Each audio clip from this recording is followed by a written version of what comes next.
কিছু কিছু ব্যাপার আছে যেগুলোতে রোজা ভাঙে না, সংশয় তৈরি হয়, কনফিউশন তৈরি হয় যে আসলে কি রোজাটা ভাঙলো কিনা। সেগুলো কি? এক নম্বর হচ্ছে ভুল করে যদি কেউ খায়। দুই নম্বর হচ্ছে, এটা বিবাহিতদের জন্য, বিবাহিতরা ফিজিক্যাল ইন্টারকোর্স যদি করে, দেখা থেকে সিমেন আউট হলে রোজা ভেঙে যায়, কিন্তু স্বাভাবিক মেলামের সাথে রোজা ভাঙে না। তিন নম্বর ওয়েট ড্রিঙ্ক, বাংলায় বলে স্বপ্ন দোষ।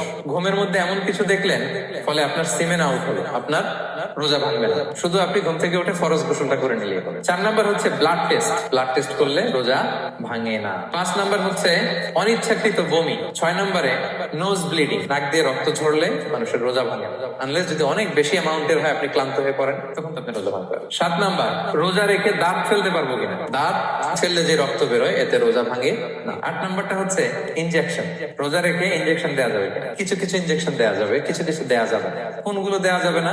এনার্জেটিক ইনজেকশন দেওয়া যাবে না, যে ইনজেকশনে ফুড সাপ্লিমেন্টারি আছে, যেটার মধ্যে নিউট্রিশন ভ্যালু আছে, এই ইনজেকশন গুলো দেওয়া যাবে না। কিন্তু পেইন কিলার যে ইনজেকশন গুলো আছে এটা দিতে পারবেন, অ্যান্টিবায়োটিক ইনজেকশন দিতে পারবেন, অ্যানেস্থেটিক ইনজেকশন দিতে পারবেন, এই জাতীয় মেডিকেশন ইনজেকশন গুলো দিতে পারবেন। নয় নম্বরে কিছু কমন ব্যাপার আছে, এর মধ্যে এক নম্বর হচ্ছে টুথপেস্ট। রোজা রেখে টুথপেস্ট দিয়ে ব্রাশ করা যাবে কিনা? যাবে, কিন্তু না করাই ভালো।